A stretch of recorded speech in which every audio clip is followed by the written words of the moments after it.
Hello friends, welcome to lecture 3। और आज हम डिस्कस करने वाले हैं यूआरएल ऑप्टिमाइजेशन के बारे में। क्या होता है यूआरएल? तो यूआरएल का फुल फॉर्म होता है यूनिफॉर्म रिसोर्स लोकेटर। ओके, इसका फुल फॉर्म होता है यूनिफॉर्म रिसोर्स लोकेटर। अब ये पूरा यूआरएल है, ठीक है। जैसे कि आगे ये प्रोटोकॉल होता है HTTPS प्रोटोकॉल, सब डोमेन हो गया। यहाँ पे आपका डोमेन नेम आ जाता है, यहाँ पे आपका डोमेन का टाइप रहता है .com है, .in है, .pk है, क्या है, .shop है, ये आपकी वेबसाइट का शॉप फोल्डर हो गया। तो ये थोड़ी टेक्निकल चीज़ हो गई, हम इसको और इजी वे में समझते हैं, ठीक है। What is URL? तो इसका फुल फॉर्म होता है यूनिफॉर्म रिसोर्स लोकेटर, मतलब पेज का एड्रेस ऑन द वेब, ठीक है। गूगल जिस तरीके से आपके पेज को लोकेट करेगा, उसको सर्च करेगा, है ना, उस पेज के बारे में समझेगा। तो फर्स्ट स्टेप होता है यूआरएल। यूआरएल से ही जो गूगल के बोर्ड्स होते हैं वो आपके वेबसाइट पे आएंगे। तो जब यूआरएल सही होगा तो आपका जो कंटेंट है वो भी सही तरीके से क्रॉलिंग में आएगा, ठीक है। अब उसका यूआरएल का सही होना क्यों जरूरी है? ये छोटी सी चीज़ है। आपको लग रहा हो कि यूआरएल आप कैसे भी डाल सकते हो, 10 वर्ड्स का डाल दो, 20 वर्ड का डाल दो, पर ऐसा नहीं है। यूआरएल का ऑप्टिमाइज होना भी बहुत ज़रूरी है। उसके रीज़न सिर्फ गूगल के लिए नहीं, वो यूज़र के लिए भी बहुत इंपॉर्टेंट है। उसको हम समझते हैं कैसे, ये देखिए। जैसे कि मान ये आपकी साइट है www.site.com, पेज 1 2 3 ID = 4 5 6। अब इससे आपको क्या समझ में आ रहा है? मान लो इसके अंदर आपने लिखा है, एक ब्लॉग लिखा है बेस्ट SEO कोर्स। इसके अंदर आपने लिख रखा है बेस्ट SEO कोर्स, पर क्या मुझे बाहर से शो कर रहा है क्या? इस यूआरएल से मैं समझ पा रहा हूँ कि यूआरएल किस चीज़ की है? मैं बिल्कुल नहीं समझ पा रहा हूँ। यहीं पे अगर ये वाली यूआरएल है www.site.com/SEO कोर्स फॉर बिगिनर्स, ये यहाँ से मेरे को बिल्कुल क्लियर है। ये जो यूआरएल है SEO कोर्स के बारे में, सेम चीज़ यूज़र के लिए भी होगी और सेम चीज़ गूगल के लिए भी होगी। तो आपका यूआरएल का ऑप्टिमाइज होना बहुत ज़रूरी है, ठीक है। ये यूआरएल इसलिए आती है क्योंकि इसमें कुछ सेटिंग होती है, वेबसाइट की कुछ सेटिंग होती है, वहाँ से आप चेंज कर सकते हैं और गुड इस तरह की यूआरएल बनाने के लिए। वो मैं आपको वर्डप्रेस जब मैं पढ़ाऊंगा तब मैं आपको बता दूंगा, okay. Why URL optimisation matters? Google crawlers easily understand the page topic, ये भी क्लियर है। यूजर को का गूगल को भी समझ में आ जाता है कि आपका पेज का टॉपिक क्या है, ठीक है। यहाँ पे क्या था topic? SEO course for beginners. यहाँ पे यूजर को भी समझ में आ गया, गूगल को भी समझ में आ गया, ठीक। यूजर्स ट्रस्ट क्लीन यूआरएल मोर, ये भी क्लियर है। देखो अभी बहुत ज़्यादा स्कैम चल रहे हैं, यूआरएल वाले स्कैम तो बहुत ज़्यादा चल रहे हैं।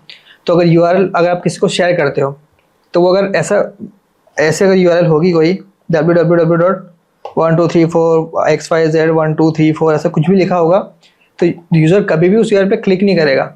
अगर आप किसी को ब्लॉग शेयर करते हो, तो अगर आप एकदम क्लियर आपका टाइटल होगा कि SEO कोर्स फॉर बिगिनर्स, तो इजीली समझ जाएगा कि जो यूआरएल है वो SEO कोर्स के बारे में, तो उस पर क्लिक भी कर देगा। तो उस पर क्या यूजर का ट्रस्ट होता है ना, वो भी उसके लिए भी मैटर करता है, okay. Higher CTR in the search results. अब ये इसमें इसकी क्या वैल्यू है वो हम देख लेते हैं। ये देखो मैं आपको बताता हूँ। ये मेरा HTTPS www.callwithcompass.com, ये मेरी यूआरएल है। हम कोई और यूआरएल देखते हैं, जैसे कुछ और देख लेते हैं, ओके। कुछ और सर्च कर लेते हैं, जैसे कि डिजिटल बोर्ड सर्च कर लेते हैं।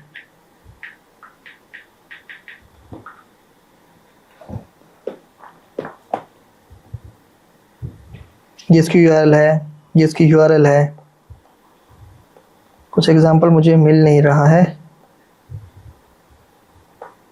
बैड एग्जांपल ढूंढना है मुझे जिसके हिसाब से मैं आपको क्लियर कर पाऊँ। बहुत सर्च करने के बाद मुझे रिजल्ट मिला है, मैंने डाला था डिजिटल बोर्ड फॉर टीचिंग, ठीक है।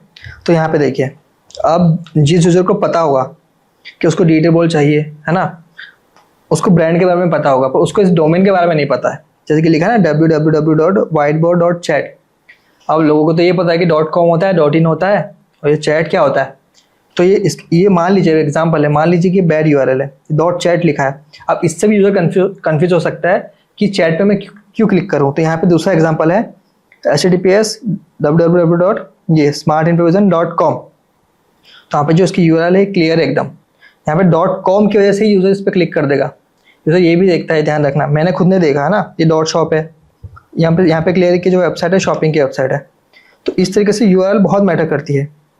ये मेरा एग्जाम्पल थोड़ा गलत हो सकता है, पर मेरा जो मैं समझाना चाह रहा हूँ ना, अब उस चीज़ को समझो। ओके। और बेटर फॉर सोशल शेयरिंग। और सोशल शेयरिंग का क्या मतलब है, जब आप किसी को शेयर करते हैं तो जब यूआरएल अच्छी नहीं दिखेगी तो उस पर क्लिक ही नहीं करेगा, ये इसका सीधा सा मतलब है। ठीक। और जब आप जैसे कि यूआरएल का जो लेंथ होगा ना इतना होगा तो वो दिखने में भी अच्छा लगेगा। अगर आप यूआरएल का इतना बड़ा डाल देंगे, इतना बड़ा यूआरएल होगा तो वो शेयर करने में भी अच्छा नहीं लगेगा। ठीक है, तो उसकी लेंथ भी कम रखनी है हमको। अब कैसा ऑप्टिमाइज करना है वो देखते हैं। Keep it short and descriptive, 3 से 6 वर्ड आइडियली यूज़ करना है।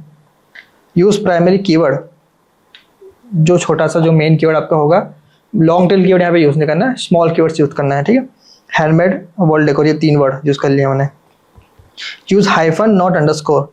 अब खैर ये इतना मैटर नहीं करता है, अंडरस्कोर भी आप यूज़ कर सकते हैं। अगर आप वर्डप्रेस PHP पे वेबसाइट बनाओगे तो आपको अंडरस्कोर यूज़ करना पड़ेगा, वहाँ पे डैश वर्क नहीं करता है ना। तो ये कोई मैटर नहीं करता है। आप आइडियली आप जो वर्डप्रेस पे वेबसाइट बनाओगे तब ये डैश यूज़ कर लेना, कोई प्रॉब्लम नहीं है। वहाँ पे अंडरस्कोर मत यूज़ करना। जब आप एसईओ को ऑप्टिमाइज करोगे ना, योस्ट एसईओ के, तो वहाँ पे सेपरेटर का ऑप्शन आएगा, तो सेपरेटर में आप डैश कर देना। ओके। हाइपन सर आइडियली मोर, ठीक है। एसईओ फ्रेंडली ऐसा कुछ भी नहीं है। Hyphen sir more readable and SEO friendly ऐसा कुछ नहीं है, क्योंकि बहुत से लोग यूज़ करते हैं, फ्रिक्वेंटली यूज़ करते हैं, इसलिए वो हाइपन मोस्ट फ्रिक्वेंटली यूज्ड है। बाकी एसईओ फ्रेंडली ऐसा मैंने आज तक नहीं देखा है। ओके। और स्टॉप वर्ड्स इफ पॉसिबल। हाँ, मतलब ये एंड है, द है, ऑफ है, इन सब के बीच में यूज़ नहीं करना है। सिंपल तो सादा सा कीवर्ड यूज़ कर लो, बहुत है। और इस तरीके से तो आपको बिल्कुल भी नहीं करना है। id = 45 ब्लॉग 1 2 3, इस तरह से आपको बिल्कुल भी नहीं करना है। वो ऑप्टिमाइज करना मैं आपको बता दूंगा। ओके। प्रैक्टिकली बेस्ट प्रैक्टिसेस देख लेते हैं। हमको अपर केस वाला चीज़ यूज़ नहीं करना है। जब हम यूआरएल ऑप्टिमाइज करेंगे, यूआरएल टाइप करेंगे, यूआरएल बनाएंगे, उसको कभी कभी परमालिंक भी बोलते हैं ना, परमालिंक, कंफ्यूज मत हो ना। परमालिंक, उसको परमालिंक भी बोला जाता है। यूज़, नॉट यूज़, इस तरह से यूज़ नहीं करना है, इस तरह से यूज़ करना है। ओके। कीवर्ड स्टफिंग को अवॉइड करना है। अब कीवर्ड स्टफिंग को अवॉइड क्यों करना है? कीवर्ड स्टफिंग के क्या मतलब होता है? कीवर्ड यूज और कीवर्ड स्टफिंग का, स्टफिंग मतलब बहुत सारे कीवर्ड डालना। अब ये मत सोचने लगे मैं कीवर्ड डालने के लिए मना बोल रहा हूँ, मैं बोल रहा हूँ कि बहुत सारे कीवर्ड यूज़ नहीं करना है। जैसे कि इसमें किया ना, SEO गाइड चेकलिस्ट 2024, ये सब SEO चेकलिस्ट फॉर 24। तो कोई कोर्स है ना 25 का, ये अब इसमें भी कंफ्यूज मत होना है, नया कोर्स है। ठीक है, अभी रिकॉर्ड कर रहा हूँ मैं, आज मेरी डेट है 01 अगस्त। ओके, पुराना कोर्स नहीं है, नया कोर्स है। रिफ्लेक्ट पेज स्ट्रक्चर, क्या मतलब इसका? इसका मतलब ये है कि ये जो यूआरएल है ये मेरे ब्लॉग कैटेगरी की है। देखो ये तो वेबसाइट ऑटोमेटिकली लेगा, इसमें आप कुछ नहीं कर सकते। वेबसाइट का जिस तरह का स्ट्रक्चर होगा ना, उस तरह से ऑटोमेटिक यूआरएल बन जाएगी इस चीज़ की। ये प्रोडक्ट की कैटेगरी का है और ये नॉर्मल कैटेगरी की कैटेगरी का है। ठीक है, तो इस चीज़ के लिए आप कुछ भी नहीं कर सकते। रियल टाइम एग्जांपल है, बैड यूआरएल है, ये तो सीधी सी बात है, अपना देख लिया था कि इस तरह की यूआरएल आपको किसी को समझ में नहीं आती है। तो अगर यूआरएल बनाना है तो इस तरीके से बनाओ, एकदम सिंपल। ये डोमेन हो गया, इतना डोमेन हो गया, और ये प्रॉपर एक लाइन में एक ब्लॉग आ गया। ब्लॉग हो सकता है, पेज भी हो सकता है, पेज भी हो सकता है और ब्लॉग भी हो सकता है। ठीक, अब एक और मोस्ट इंपॉर्टेंट चीज़, क्या हमको अगर हमने कोई यूआरएल गलत तरीके से अपडेट कर दी है तो क्या उसको फ्रिक्वेंटली चेंज करना चाहिए या फिर क्या चेंज करना चाहिए? मेन क्वेश्चन है कि अगर हमने यूआरएल गलत डाल दी तो क्या उसको चेंज करना चाहिए? हाँ, बिल्कुल चेंज करना चाहिए। ठीक है, अगर आपने यूआरएल गलत अपडेट की तो उसको आप चेंज कर दो, तो वहाँ से आप 301 रीडायरेक्शन कर दो, 301 रीडायरेक्शन परफॉर्म कर दो। तो उससे क्या होगा, अगर आपका जो पेज है वो इंडेक्स भी होगा ना, तो उस पर जब यूज़र क्लिक करेगा तो रीडायरेक्ट हो गया, आपके नए वाले यूआरएल पे चल जाएगा। तो यूआरएल को सही करना बहुत ज़रूरी है। गलत है तो उसको सही कर दो, गलत मत रहना दो। ठीक है, यहाँ पे क्या लिखा है? Don't change all URLs unless absolutely needed. हाँ, बिल्कुल हमको नीड है। नीड क्यों है? क्योंकि हमको एसईओ सही करना है। अगर आपकी यूआरएल सही होगी तो आपका ट्रैफिक बढ़ेगा, गूगल को समझ में आएगा, यूज़र को समझ में आएगा।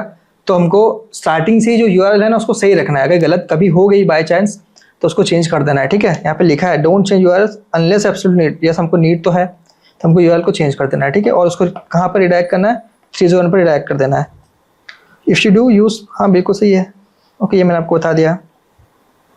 Update all internal link pointing to all URLs. इसमें कोई इशू नहीं। अगर आप 301 रिडायरेक्शन करोगे तो ऑटोमेटिकली नई यूआरएल पर सारे यूआरएल स्विच हो जाएगी, मतलब उसमें कोई टेंशन वाली बात नहीं है। बस आप 301 रिडायरेक्शन का प्लगइन जो होता है, 301 रिडायरेक्शन जो प्लगइन होता है वो आप इंस्टॉल कर लो, आपका पूरा काम हो जाएगा, ठीक। तो ये था हमारा लेक्चर यूआरएल के बारे में। आई होप कि आपको बिल्कुल क्लियर हो गया होगा। मिलते हैं नेक्स्ट लेक्चर में। Thank you very much.